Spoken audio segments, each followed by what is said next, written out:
John, I've got a question. Why is it in policing, training means sweat, stress, and scenario reps, but wellness means yoga mats and a PowerPoint about sleep? Yes, the great institutional belief that your amygdala attends tactical training and your prefrontal cortex goes to the wellness seminar. Right? It's like we've somehow decided you can either be sharp on the street or calm at home, but don't get greedy. You can't have both. Which is fascinating because neurologically, that's not how any of this works. The same brain running a high-risk stop at 2 a.m. is the brain trying to fall asleep at 10 p.m. The brain doesn't just clock out. And after 20 years in law enforcement, I can confirm your nervous system does not care what the calendar says. It just keeps score. Exactly. Performance and wellness aren't competing. They're outputs of the same predictive machinery. Which means you don't have to choose between being effective on duty and functional off duty. Well, that's a conversation we probably should have had about, 40 years ago. Hey, better late than never. Let's start the show.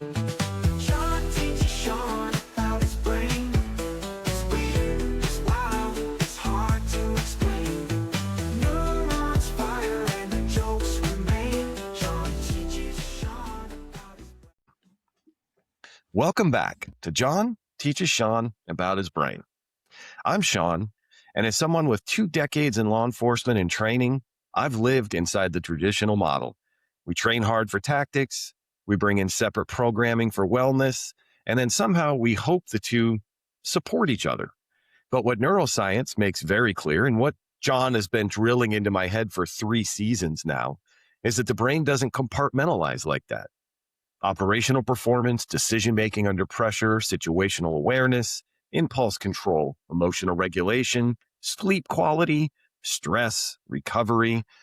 These are not separate domains. They're expressions of the same neural networks. So today, we're unpacking how Preflex First reframes police training by starting upstream at the level of the brain's predictive systems, so that readiness and resilience emerge from the same foundation. Instead of train hard, recover later, it becomes train the brain in a way that makes recovery, regulation, and performance inseparable. If you care about officer safety, long-term sustainability, better decisions under pressure, and quite frankly, healthier humans behind the badge, this conversation is for you. Hi, John. It's good to see you. It is great seeing you, and I'm excited about this topic. You really captured it with your intro there, that these aren't 2 separate things. Well, a couple of things happened. Number one, we had Jason Purdue on for a 2-part episode, but a big part of that was, his dog mean mugging me, but that led to the conversation about wellness. We'll just, for the sake of this discussion, just call it wellness. But I want to dig into that too. But so we talked to Jason about that. And then you had sent me an article about the UK police reform. And so I want to talk to you more about that, because I know you have people in the UK in law enforcement. I do not. But those led me to this. Again, I just like to talk about things that are going on in my brain currently. And it's this idea that somehow, and like I said in the intro, what I really want to dig into is how we train tactics, skills, all of those it's funny, they call them hard skills, but we train those hard skills one way, and then recognizing that this is a dangerous job that takes its toll on people. We want to give them wellness separately. And it may have been tongue in cheek in the beginning, but it's a serious kind of topic that we just hope it's yet again us crossing our fingers and hoping that those 2 different things kind of come together. Yeah.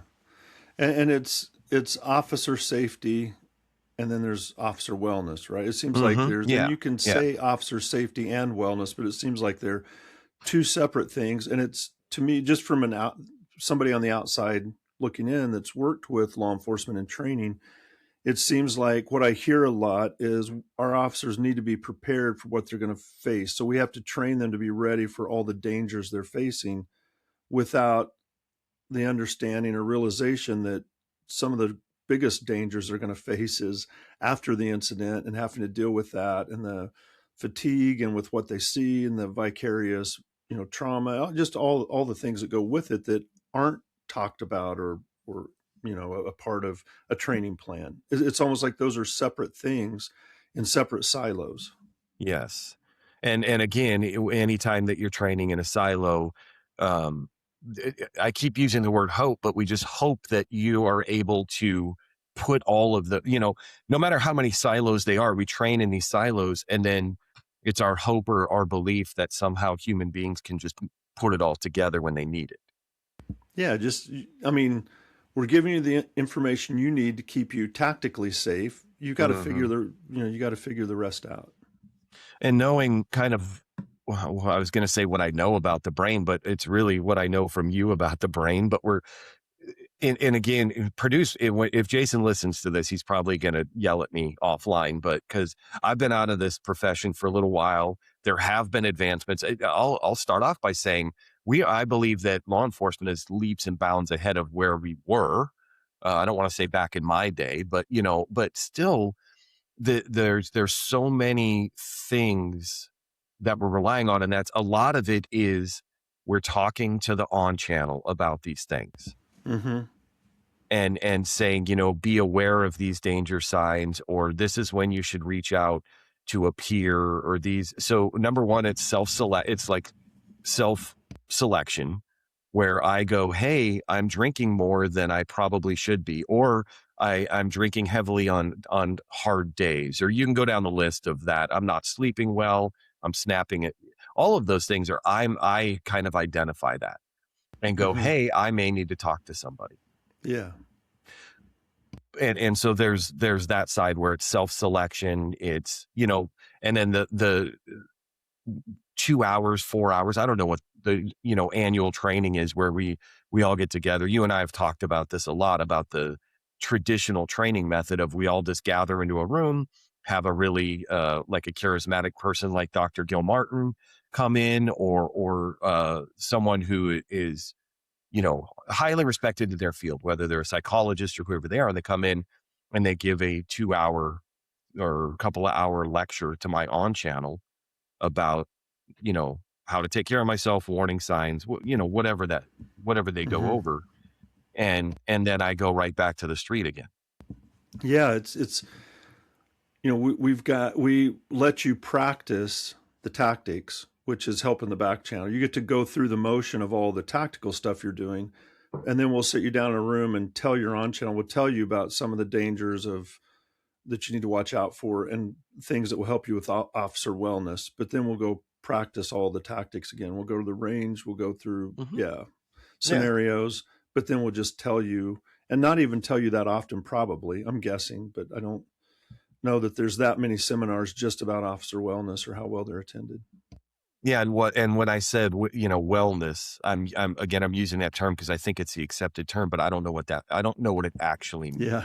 It could mean a lot of things. Yeah. Right. I mean, and so if you go through the laundry list of all of the negative, I don't want to call them side effects, but all of the things that we've seen, heard about, depression, suicide, but again, alcohol, PTSD, lack of sleep.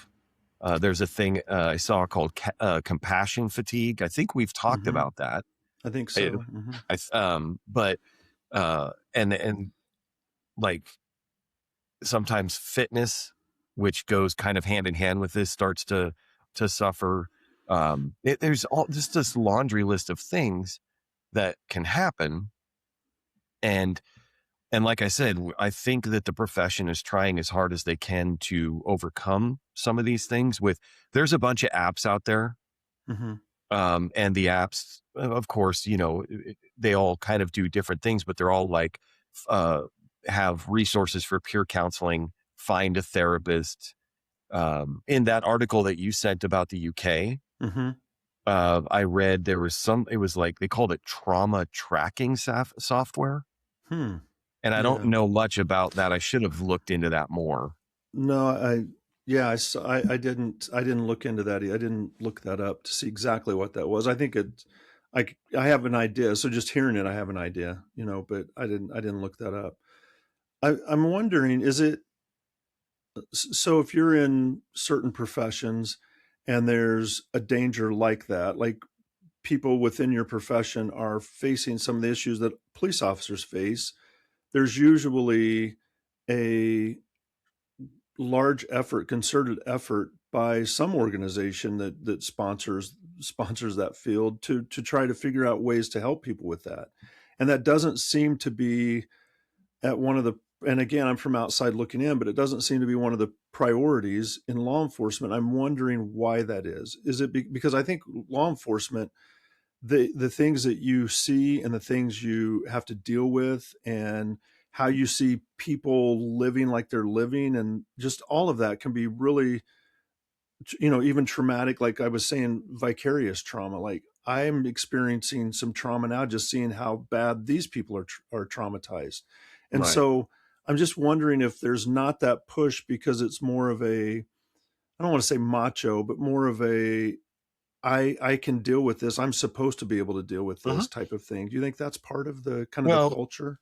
I know I keep going back to it, but Jason, when we were talking to Jason, he was saying we're getting better about all this, but I still think, and I think he admitted this if I remember right, but there's a stigma associated with all of this. There's Yeah. still a pretty strong Mm-hmm. stigma for a police officer admitting that they need help. Yeah. I keep saying it because I want to be clear. Like I think that we're getting better, but getting better from really bad is still maybe Yeah. needs some work. So I have a friend, and she's really good friends with my wife, with Casey, but she's a airline pilot, commercial airline pilot. Oh, And she said that when she's going through something at home, like with her kids or, and you have some things that are on your mind, that you have to be really careful because if you talk about that to other pilots, if it gets back to, I don't know, supervisor or whatever, they'll take you off your flights or take you off your, and it's, I understand why, because if you're very kind of locked into some problems going on at home, then you're going to be maybe sidetracked while you're flying and you've got 200 people that you're responsible for in the air, so you want to make sure that your mind's right and you're focused. And so if somebody's really dealing with a lot of mental trauma, I would understand why a supervisor would want to know that. But from her, I don't want to put words in her mouth, but it doesn't matter because I'm not even naming who it is, so it could be any female pilot out there. But she was saying that you know that other pilots don't even want to mention things as simple as, yeah, my kid came home late, we got into a yelling match last night, just in passing, because if somebody reports that, you never know, because they don't, the airlines don't want to be held accountable for that. And I'm just wondering if there's anything like that in policing, because if somebody is, angry at home, or there's been fights, and then they come to work and now they're a police officer with a badge and a gun, is it more of, I don't want to talk about that because I don't want that to come back on me, or is that ever thought of or talked about? I mean, I can only speak for myself and my experiences. I don't think that's the issue. It's interesting Okay. what you brought up about pilots, because that makes complete sense to me. But Mm-hmm. it's actually the maybe not the opposite, but different in that I think the stigma is I don't want to be seen as weak or vulnerable, Mm-hmm. or the things that would make me not a trustworthy police officer to my peers. Yeah. Got it. There's the esprit de corps in law is like you have to support each other. We have to be there for each other. And so if Yep. if there's any hint of weakness, Mm-hmm. maybe, and again, this is not anything anybody talks about. It's just we're back to, you and I have talked about, like, the tribal mentality, and the Yep. fear of being Yep. cut from this particular tribe is It's a weakness. real, yeah. Oh, I see. And Yeah. and so you have to kind of put on the brave front and like, I'm fine.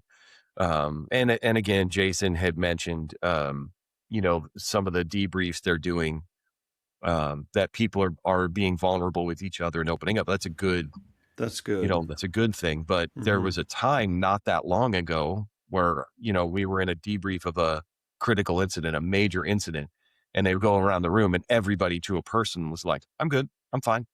We're good. And Yeah. then, we'd turn right around and go right back on the street. And, Jason said that's not happening as much, but you know, he's talking about his experience with one department or one jurisdiction. And we're talking about a whole country full of people doing similar jobs. And Yeah. I think that we're all over the place. I bet if we, did the research or took a poll, that we're all over this, the board on this with how we're treating these things. Again, I'm interested in that trauma tracker. I'm a little freaked out about it, but I don't know if there's a lot I don't know if it's based on the type of call you're going to, how long you were dealing with it, what I don't know. Or And if then somebody else can report couldn't, something about a trauma you went through, or yeah, and then that'd be interesting. It meets a threshold, whatever that threshold is, and then I require intervention at that point, just based on that data. I don't know. It's interesting, but so let's go back to the UK.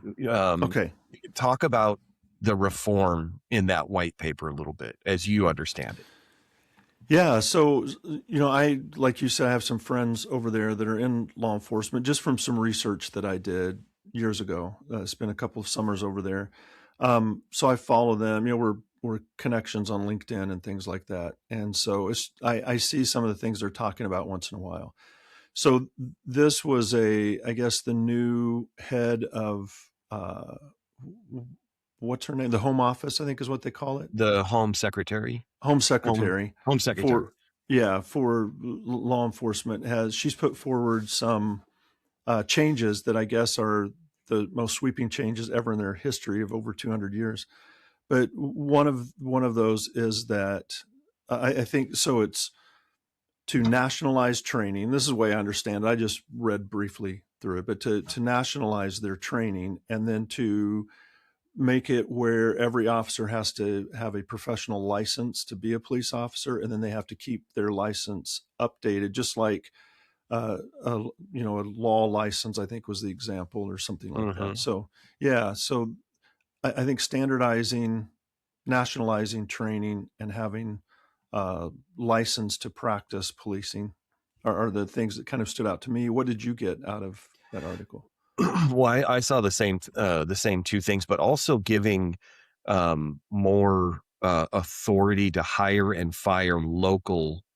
What did they call them? They're chiefs. In my mind, when I read it, they were chiefs, but they didn't. Okay. They don't call them chiefs. But the thing about the license is interesting because we've long talked about when we refer to law enforcement and we call it a profession.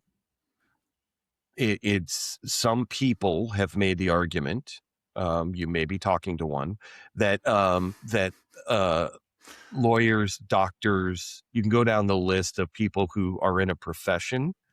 They require a license to practice, and they have to at least annually, but they have to frequently update the training and the testing and all of that. That's kind of what makes a profession a profession. Maybe that's just according to Sean. I don't know. But No, the idea that if you just stick with, the state that I'm familiar with, Washington, you go through the police academy, you get certified as a peace officer. And then every year you have to do 24 hours of training, but there's nothing that says what that training is. And so whether it's, hazmat, like bloodborne pathogens, how to work a fire extinguisher. I'm trying to think of some really inane things, but those hours count towards the 24. There's no standardized licensing or testing, beyond that. And that's within a state. Right. But then when you look across the U.S., there's obviously definitely not there if it's not within the states. And so every state can set up their own standards, right?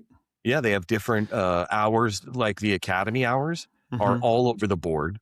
They're not all there's not a standard length of academy time. And then there are states that don't have any mandatory training hours after you graduate from the academy. Yeah. The state I'm in Kansas, I don't know if it's like this now, but a few years ago, a friend of mine, it's been quite a few years ago, was going to become a police officer and got hired by a department and was given a uniform and a gun and the keys to the car and could drive the car and everything. And they had a year to go to academy. So he waited about 10 months before he even went to get any law enforcement training. And I mean, he rode with some other officers, and he was in a small town. Sure. But he was I mean, still he was still an active duty police officer with full police powers for 10 months before doing any training. Before any training whatsoever. And so every state's different. And I guess I know that different states have different problems, issues. So training, maybe it's good that training could be different in each state, but there's no national baseline. And like, how do you feel about that? Well, I mean, two sides to that coin. You just said it. Like every jurisdiction, every agency has different needs. There's different things that need to be paid attention to. But as a framework, maybe like a national standard, a national minimum standard, and then once you meet that, then each jurisdiction or agency can do more than that. But again, the idea that we're kind of state to state, just so different. It's kind of a free for all. And yeah, so I mean, I think it's interesting that white paper, because I mean, if you don't know, I mean, I know you do. I'm talking to the listener, but like policing started in England. That's where all this started. And so the fact that they're recommending these changes, the biggest changes, because according to that paper, in 200 years, that speaks volumes to me. That there's, and then we were talking about training. I don't want to go down a different road, but I read testimony about ICE training from a former ICE trainer, and you know, because of the push for that, and I'm only bringing that up because they're actually operating on the streets in local municipalities. Like they're doing kind of the function of a police officer. I see them stopping cars, stopping people, and their training was already not that long. And now, at least according to this guy, they cut the training way down. Of course, you know, ICE, the Department of Homeland Security, is saying that's not true. But you know, when you get a guy testifying in front of Congress who was in charge of a large portion of the training for them, saying, here's what happened at like FLETC, right? The Federal Law Enforcement Training Center. Well, I think what they're saying is that, so FLETC, Federal Law Enforcement Training Center, is like an academy. It gives the basic skills, but then you go to training specific to whatever, because FLETC, every federal, maybe not every, calm down, Sean, but most federal agents go to FLETC. And so by that, I mean, like, you know, whether you're whatever agency that you work for in the federal government, that's some kind of law enforcement entity, you go to FLETC. But then I don't know that, I've never been to FLETC as a student, but as an ICE agent, I don't think they're covering immigration and custom law at FLETC. And if they do, it's probably like a general overview. And then when you get out of FLETC, I think that's where you go to specific training that is around your job. Yeah. Okay. And they could, because I think the main center's in Georgia, but they have places in like New Mexico. They have New Mexico, places, right? New Mexico, and then Glen. But DC, the training there, I think, is 13 weeks at FLETC. Don't quote me on that, but that sounds not very long. No. I mean, that's a long time to be in New Mexico, but I just mean, you know, the training itself is sorry. So going back though, you know, some standardized level of training. But I'm really interested in, I don't know what it would look like. This is me just shooting from the hip, but like if every police officer had to be licensed, because right now the recourse that you have is to sue if something happens, an excessive use of force, some violation of your rights, something happens. Generally, there's the recourse is a lawsuit, and recently there's been an uptick in criminal charges filed against police officers, but that was pretty rare, and it's still pretty rare. And so those are the only recourses. If a police officer had a license, like a doctor, lawyer, I mean, if a doctor is accused of malpractice and the investigation finds that they're guilty, you can get your license pulled. You're licensed to practice medicine. Yeah, and then you can't go to the next hospital in the next town and start practicing again. I mean, you're done. Yeah. So if you have a license, because right now there's an issue here in Kansas City that an officer was finally released and told, basically he agreed to resign as part of the agreement, and that he would never be hired even for security around here. He ended up in his 7 years or 8 years on the force, a young officer. I think he killed 5 people in 3 different incidences, or maybe 4, but I think 3 different incidences. And almost all of them were questionable, and he was cleared in all of them, but they were all like, ooh, that's right on the line, And so, and the city paid a lot of money in lawsuits on almost all of them, but they kept, letting him, but he would be put on leave for a little bit, and then he would come back, and then he got into another shot and killed somebody else, and then put on leave while they investigated.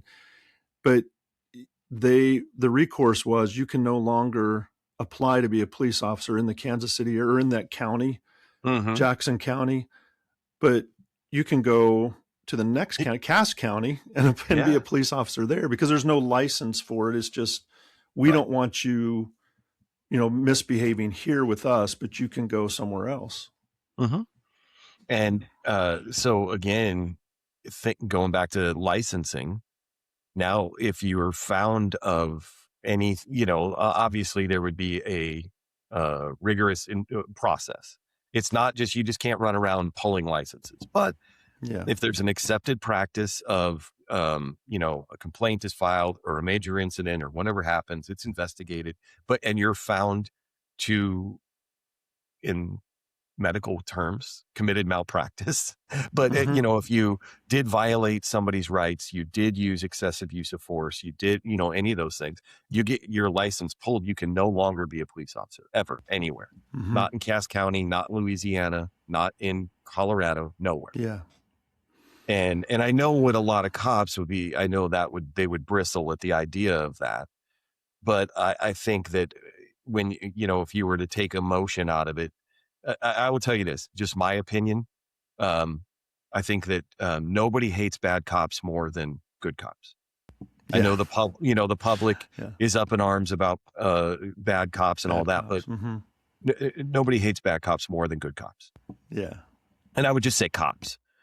Just cops in general, because they're, that makes everybody look bad. It tarnishes all of that. So again, just my crazy ramblings, but it's a really interesting prospect, because we talk about, law enforcement reform. We talk about all of these things. It's like, I have not heard, and maybe I'm just not in the right circles, any talk about licensing police officers. No, I hadn't either until I read this. It's really, really fascinating. And then I'm assuming if we were to do that in so in the UK, if they go to the licensing, then that would nationalize their training, because everybody would have to, for the license. And so that might do the same thing here in the US. I know the UK is a lot smaller than the US. Yeah. It's smaller than, I don't know, like a couple of, several states. Trying to think of a state that's comparable. Yeah. But it's like, so right now, even though, so it's, like a state, it's not much larger than the state of Washington. And so your state doesn't have training, across the state. So they don't either. And when I was over there, I was doing some research with the driving school, and their driving standard that they call it is nationalized. And this is from memory. So maybe I shouldn't even say this because I'm going off of memory, because it was, when I heard it at the time, I was like, wow, that's interesting. They said that their policing isn't standardized, but their driving is, because if the royal family is at their castle in Edinburgh, Scotland, or whatever, they want the police drivers there who, to be able to be at the same standard as the police drivers in London who are in the motorcade and things like that. So, and when they go to their different castles and travel to different places, they want all their drivers at a certain standard, which is police drivers. So when you say policing, there is not nationalized, but police driving. But police driving is, and they I guess they have a set of drivers that travel just with the royal family, but there's a lot of driving around, just whoever's driving the one car with King Charles in it. There's others as well. So they want to be sure that everybody understands and is at a high standard, which makes sense. But it also, you would think that the policing itself would be nationalized. And I just think to me, that's just sounds like a good idea. And licensing sounds like a good idea. But again, I'm on the outside looking in. So, I keep saying doctors and lawyers. I know there's more. Cosmetology professions, you have to pass out a board there and get a license and to practice that, right? To cut people's hair, and there's a lot of them. It's funny that you bring that up, because I couldn't name the states off the top of my head, but there are several states that their police academy is shorter than cosmetology school. So true statement. That's another argument for nationalizing it. So let me, boy, I went all over the board with this, but we're talking about something I'm somewhat familiar with. So I get all, amped up, but that's good. We started this talking about wellness. Yes. And, well, let me, we're talking about not separating wellness from tactics, training wise, and not to think of them separately. Separately. Right. And so let's talk about, we'll do a little shameless plug for you and I both, but Preflex, because like anything good, I think, but it's constantly evolving, right? Like every project we take on, every research project that we do, we learn something, we apply it, we're always trying to evolve.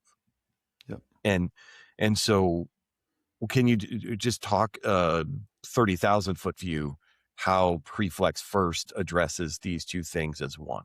How do we do that?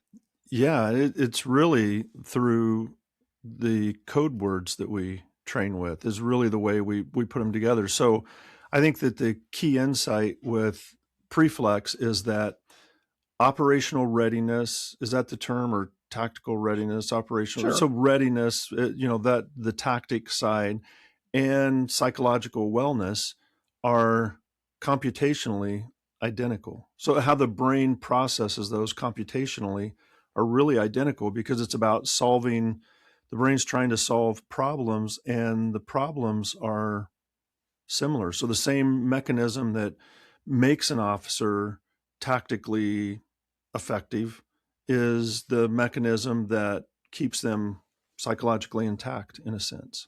So hang on. Let me. So I'm showing up to the station to start my shift. Okay. And I show up, go to the locker room, and put on my gear. So I have a bulletproof vest, I have a uniform, I have a gun, I have all my equipment, put my boots on, I'm ready to go. And then everybody has their own process, but I sit down on the bench in front of the locker, just kind of like get myself mentally ready, like what you call, I would say, that operational readiness. I have all of the equipment that I need, and then mentally I kind of take a deep breath and go, we're going to work now. Like, this is get ready. And then I go into the briefing room. me and my squad, our sergeant briefs us, and then I go hit the road. Can I stop you? Sure.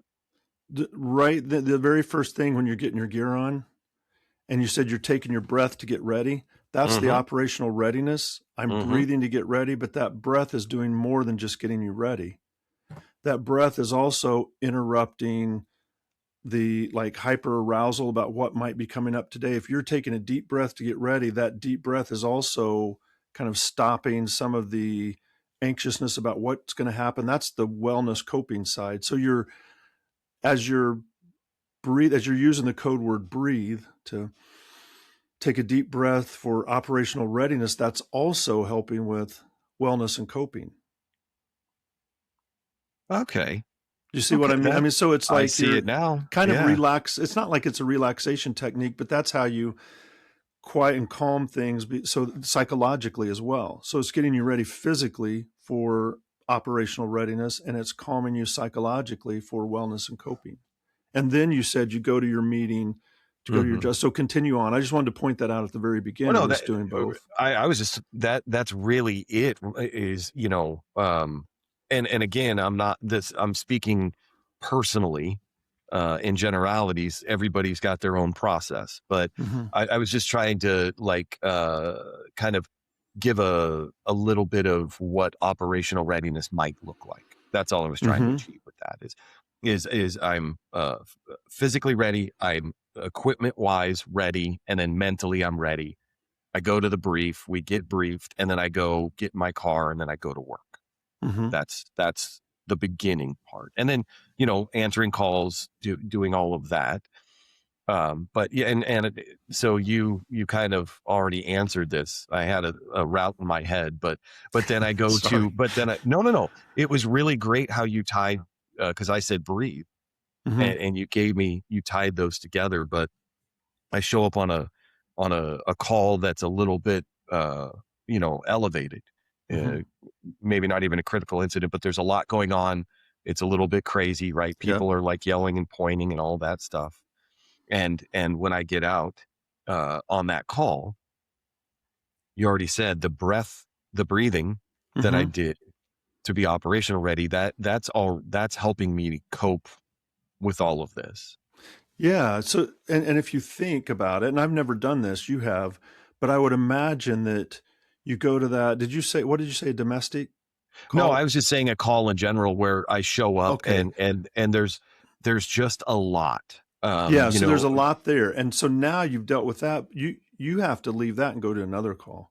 Yes. Like that can't be your day. Like, shoot, I just solved that. I can go home now. You've got another one.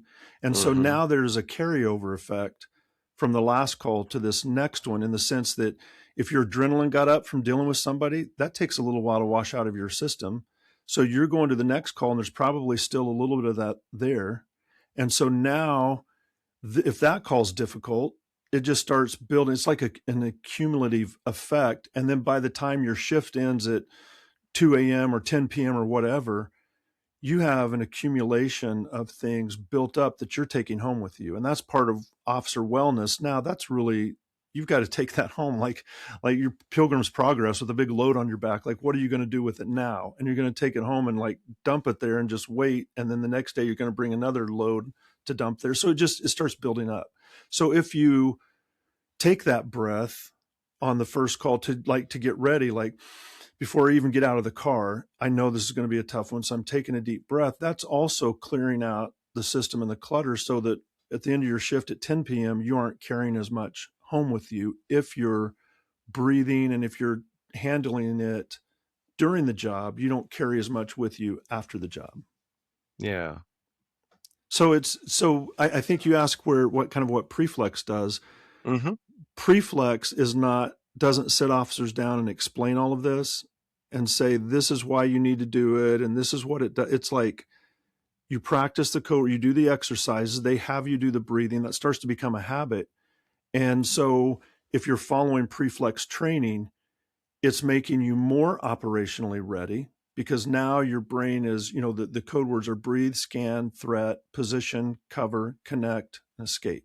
So those 7 concepts, you're brain is starting to say, oh, this is how we're needing to see our world now is based on these 7 concepts. So now I don't have to think about where is my escape route and it's just, you walk in and your back channel, the non-conscious brain that clicks, and it kind of knows it just knows where that stuff is. And so you're not having to spend energy thinking through it.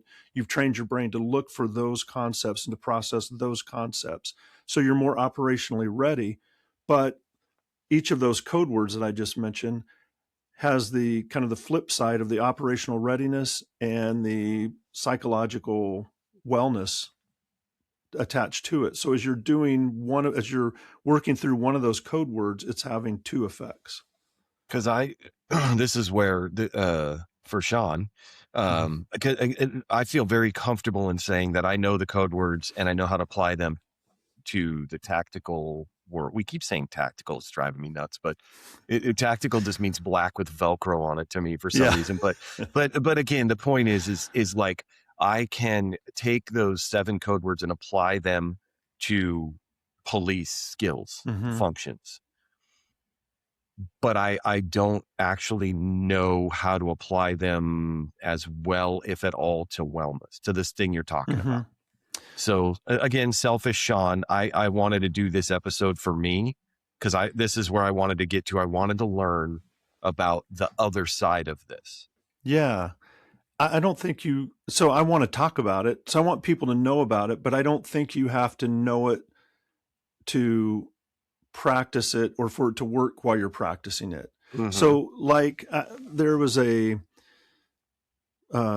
friend, it was a colleague of Casey's that was teaching where we used to live. And her husband was a police officer and was on the SWAT squad.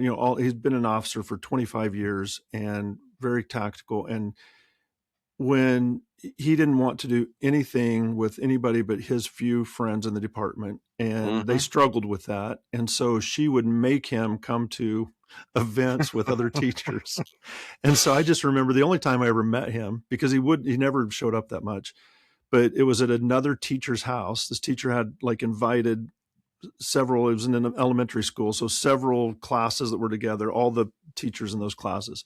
So we all showed up with our dishes to have an evening of talking and all that. And he went and stood in the corner, very rigid, with his hands kind of behind his back. And he was just looking back and forth like this, just scanning the whole time. And it was really kind of awkward. So I just went over and said, "Hey, how's it going?" And he glanced at me briefly, but just looked right back and said, "It's going all right." And just, he wasn't looking at me while he was scanning the room.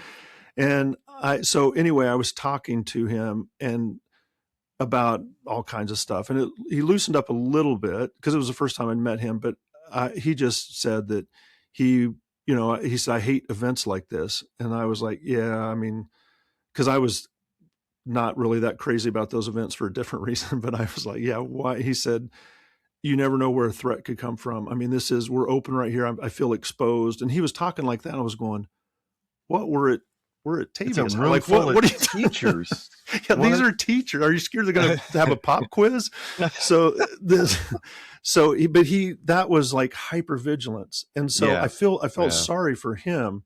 So it's like the scanning part, his scanning was just always on. He couldn't break from that. And so when you're thinking about like scan to broaden your approach, like for operational reasons, tactical reasons, it can also be for, breaking that tunnel vision on hyper arousal and not just being focused on what the dangers are. It's kind of the psychological wellness side.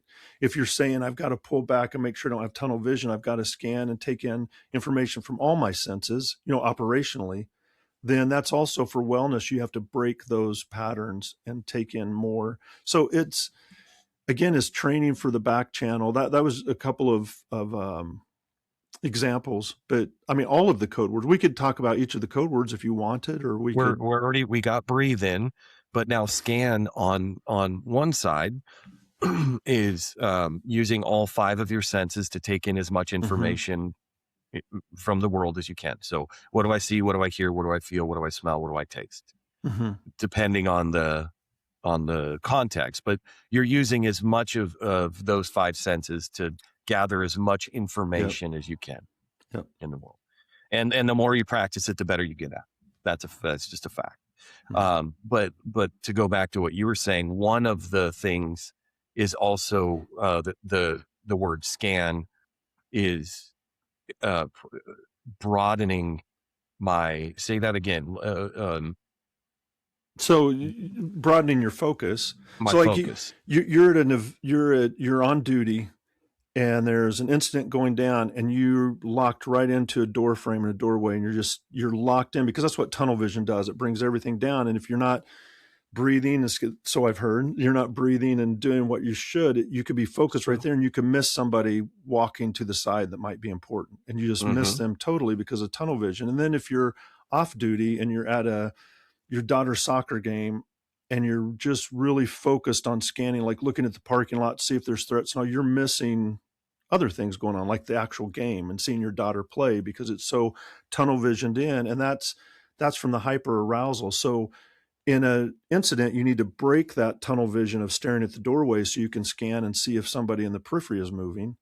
And off duty, you need to break that hyper arousal of just scanning all the time so that you can take in other things, and your brain can get a break, you can get a break. And that's really officer wellness, because it's not good to be that hyper focused afterward. It's not healthy. It's not psychologically healthy or physically healthy. You can't maintain that. No, that's really without some real detrimental, without some real,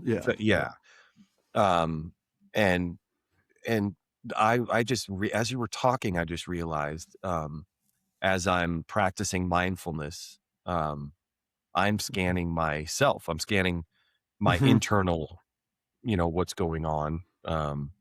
And so that could be used for that as well. I just realized.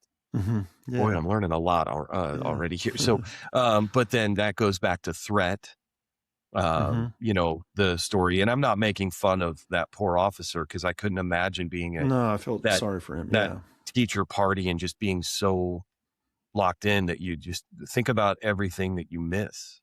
Yeah. As a human being. Yeah. You know what I mean? It's like you're so focused on, somebody could come through the door with a machete and we're all exposed. And it's like, we're over here having white cake and talking about kindergartners. Like it really hurts me to think about that. But, but threats, again, when it's appropriate, and not only people, but threat areas, vehicles, footing, right? Like threats, you can expand on what's a threat to me.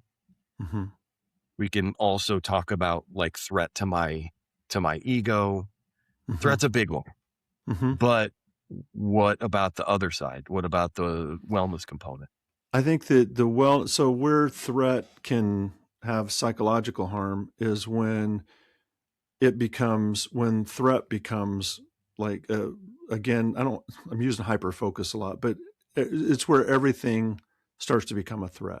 So your spouse's tone of voice is now a threat, and your system reacts in the same way to that threat. Or your child, like a sudden movement, like to lunge for a hug or something, it's a quick like reaction to knock away. It's just like everything might be a threat. And so it's kind of the computational root maybe of like compassion fatigue, because you mentioned it earlier. Like I've seen so many bad things. I've seen so much stuff that I have to be on guard to guard myself, and it's that fatigue. And so threat becomes everything that's happening is a threat to me, and that's not psychologically healthy either. So being able to identify threats. So it's hard with each code word.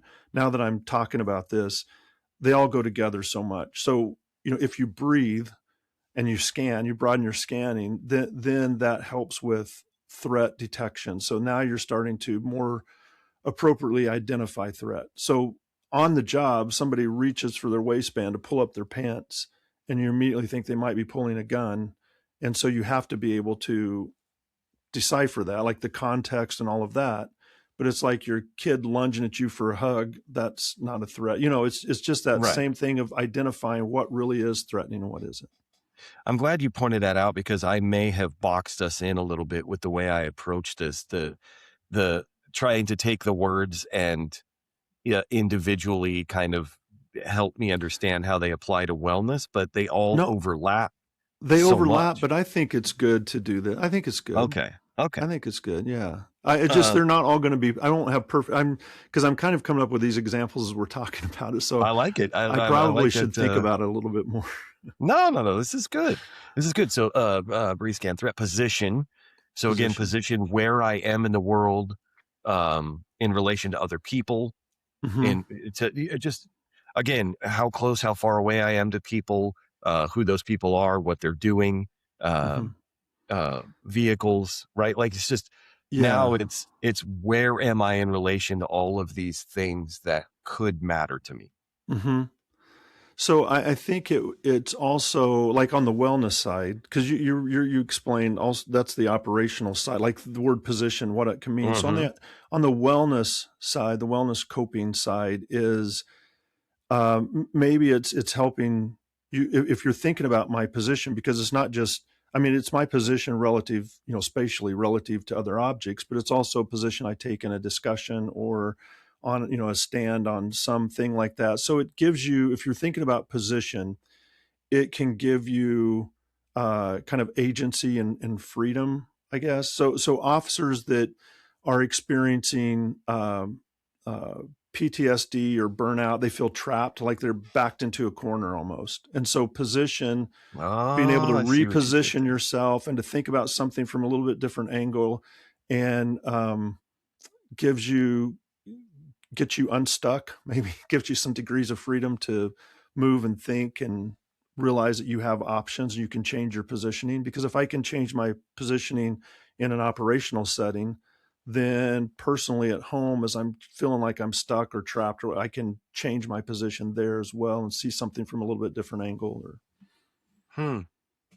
because it's all about position when you're thinking about it in the operational sense, as we use it in Preflex, and you're flex talking, so you're using these 7 words to describe what's happening around you.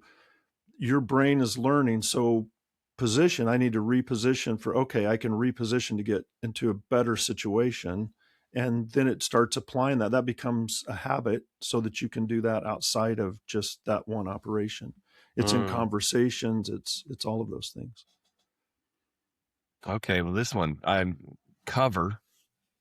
For any law enforcement officer, or if you've ever watched a movie about cops, I'm sure you know what cover is. But um, narrowly defined as anything that stops or deflects bullets, but that becomes much broader when you say or anything that you can put in between you and another person. Mm-hmm. So it's something to help protect you from threats, Mm-hmm. simply put. But So I think for you, you can also add to this. So jump in on my side as well if you think of something. But I'm thinking of okay, it more as if I'm starting to understand what cover is, because what I've heard from training from you and from other officers is cover isn't just a wall or a tree. Because if somebody, I think, I don't know who, you or somebody said one time, if somebody's throwing rocks at you, a trash can lid could be covered because you could hold it up. So uh-huh. it can. It's whatever can protect you from the stuff that Whatever the might threat harm you. is, Yes. yeah, yeah. So I think that broadening that sense of cover, you can start seeing, when I'm off work, my home is my cover. I can go there and I can be safe and I can feel safe. And you can start seeing your family and your home as, instead of the threats, it's like, this is my place of safety that I can retreat to. And, think of it in those terms, because now your brain's trying to look for what protects us from the threats. And now you can say, actually, there's not really that many threats here at home. I see what you did to me there. I see what you What's did. that? I No, don't yeah, know what I did. I jumped on oh no, the cover all depends on what the threat is. And then I realized as soon as I said it, like, okay, what if the threat's not a weapon? What if the threat is, again, something So to your health, yeah, whether it be, darn it. Okay. but Okay. also this is where things fit in, because it's also threat detection and realizing that, my wife yelling at me or my spouse, telling me because I didn't do something I was supposed to, isn't really yelling. That's not a threat. They're telling me I didn't follow through with something I should have followed through with. So it's not, what they're saying isn't a threat. I don't need to get defensive on that because I'm in a safe space. I have cover. This is my home. And yeah, so and I can breathe and take a lot of different words with that. But I think that would be what I would say is the general idea. And then what position am I going to take? Because I'm getting yelled at because I didn't do what I was supposed to do. So the position probably should be, I'm really sorry. I won't do that. Yeah. Connect, I think, is going to be, I thought cover was going to be the one where I got you, but yeah. So connect has several, you can use this in several ways, but it's anytime that you are connecting with another human being, whether it's someone on the street, a partner, dispatch. So there's that interaction. I brought up my equipment before, right? I could connect with my equipment. But then also from an emotional standpoint, connecting my feelings to the moment, whatever's going on in the moment. Yeah. So, sorry. No, go ahead. Go ahead. Okay. So I think that's, and that what I would say that those are the things that help on the wellness and coping side too. Because if you're connecting with somebody, like if there's somebody about to jump off a bridge or something and you're trying to connect with them, that's, and using empathy and things like that, that's the same skill that's going to help you deal with the problems you're going through. So it's almost like a self-empathy and letting understanding yourself and why you're feeling the way you are. Or if you say to your partner, hey, you okay? Today something, and they say, well, actually, and they start to say something, that connect side is the listen side. And as you start listening to what they're saying, that also sheds light on, what you're going through or what you're experiencing. And you can kind of see that in what they're going through in yourself and understand yourself better from that. So I think connect is you're just, like you said earlier, you're connecting yourself to the moment, to what's around you, to your family, to your friends. Connect is the one I felt like I would be able to make this bridge the easiest.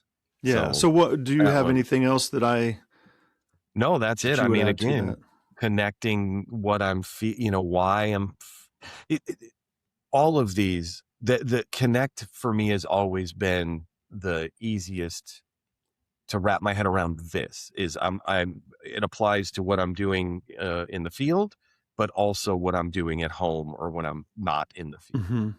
That one, again, connect seemed to be the easiest. But now, final one, escape. So escape, just like it sounds, is in training Preflex with law enforcement officers, this seems to be the biggest contention. I think you and I together, we've had a lot of cops say, hey, can you change that word? We don't like the word. They don't like the word escape. Word. And it's like, no, it doesn't mean run away. Yeah. That's not what this means.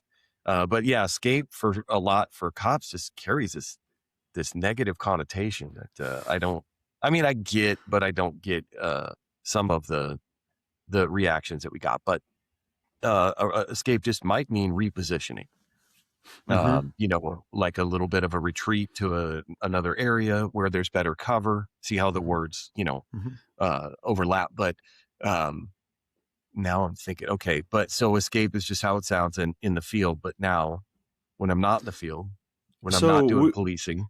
Yeah, we've talked about a couple of things already that I think this fits with. So one of them is when officers, it's that sense we just have to tough it out, like that culture that says just tough it out.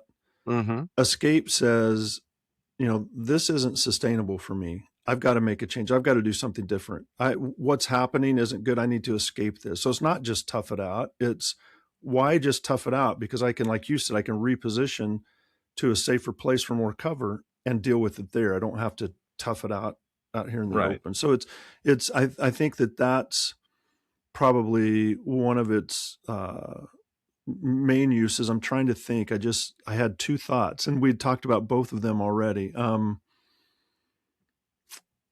I can't, I'll think of it probably, but that's what Oh, I know what it was. You said that uh, what did you say? It's almost like a self identification of knowing when you need help. Mm-hmm. That's Yeah. the escape part I was thinking of. Like, I'm not okay right now. I need to talk to someone. I need to step away for a while. I need to do something for me to get right. It's kind of like that self-selection, I think is what you called it. So that could be part of the escape. But if you're using the code words and you are kind of working through the meaning of escape and you're flex talking while you're on the job, that carries over. I've had so many officers say to me, did you know that Preflex also helps at home? It's just not on the job. Because, they'll say, I'm seeing my wife and kids different. I'm treating them, it's not that I was bad to them, but I'm able to set stuff aside and listen. Like during a meal, one of them, the example he said was, during a meal, I'm actually listening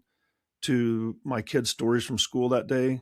And I always thought I was listening, but now I'm really listening, and everybody can tell it. That my kids are happier. My wife's told me she's happier, that, that it's just changing the dynamics in her house. And he's like, I don't practice this at home. I'm like, yeah, but you take your brain home with you. So the brain you've Mm-hmm. been training at work goes home with you. And that's kind of the power of the code words, is that as you use them and you train with them and you're thinking about them in a operational mode, tactical mode, operational readiness, as you practice that, that changes how your brain processes. It's filtering all this information coming through, and it's filtering it through these new filters you're building. And it's filters both the operational side and the wellness side both get filtered through there, because the same part of your brain, Mm-hmm. the same parts of your brain are, computationally responsible for all of your behaviors. So it's the operational side and the coping side, is the same brain's doing both of those.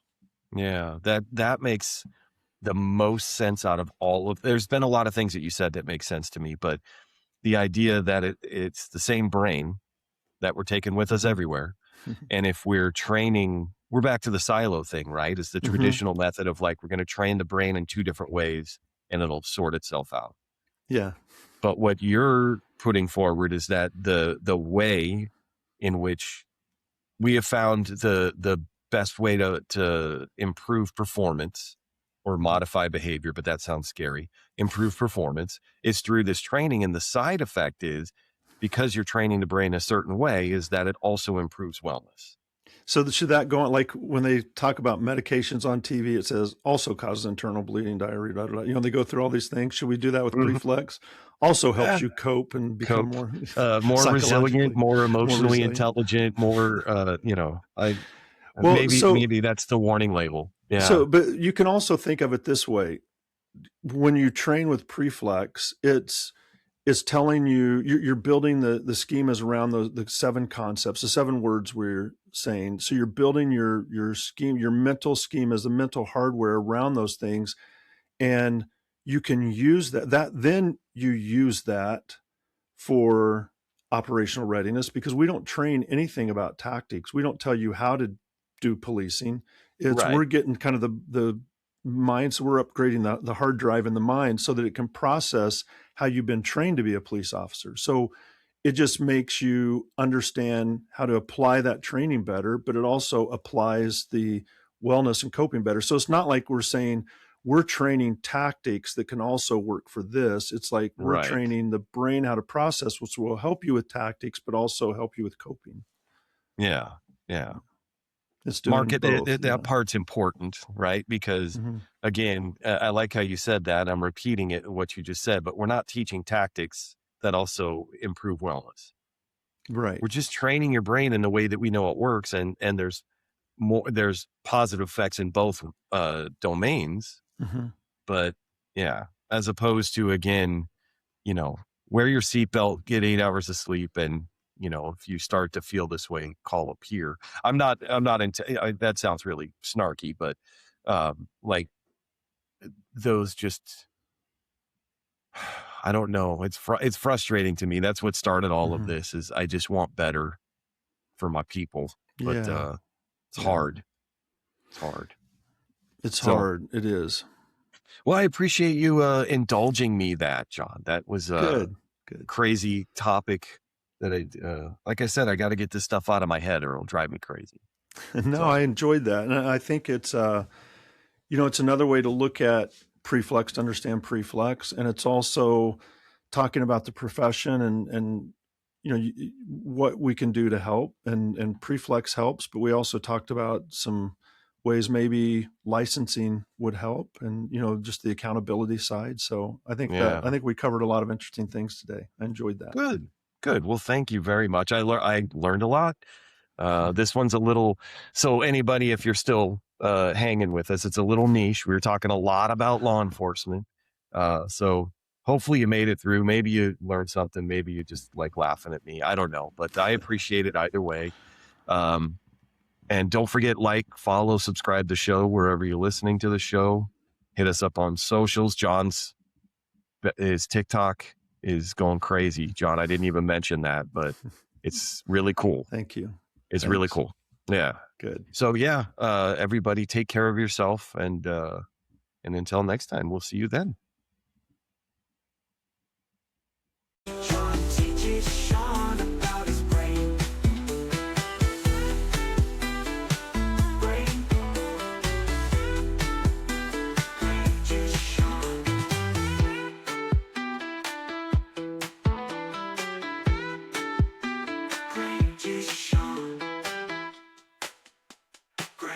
Sean.